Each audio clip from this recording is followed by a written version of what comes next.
Greetings.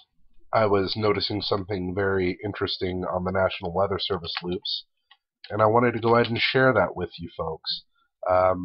If you go in and look at the National Radar Service loops, uh, there are several good ways to Google for this website. This is the #1 link if you look for the National Weather Service National Loop. This is the National Radar Map. Look at that. Isn't that beautiful? We see very, very interesting counterclockwise rotation on a very large cell. Looks like we've got some air mass that's being pulled in here. But it's very interesting seeing this much of a spiral pattern. This storm hasn't really hit hard from what I've heard on local radar. I'm located over here, so kind of an interesting lull in my day, but that just struck me as very odd, so I wanted to share it with YouTube here. Another good site that I've become a good fan of, the Weather Underground. It's a good little resource site for all things weather related. They have this wonderful utility called the Wonder Map that pulls in Google Earth data, and then it goes ahead and does its map overlays for all sorts of really good information. I'm going to go ahead and let it pull the radar in. See if I can zoom out to a more national level and see that spiral.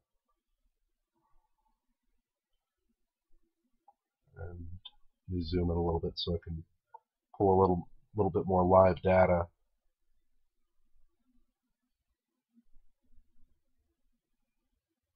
I apologize, it's refreshing and repainting because I'm moving the map here. But as you can see here, once we go ahead and animate this, this shows a lot of the pressure that's being put on this storm and a lot of the movement it has. Here's the legend here that actually shows what's being relayed here. I'm going to go ahead and turn on the infrared satellite view. 1 second while this loads. It shouldn't take too long. We will see a lot of interesting information being dumped in here. There's no legend to go with this, but there is, just to kind of give you a brief overview, the more intense and the more red the color gets, it shows the colder it gets, and the colder it gets, the higher the cloud tops are.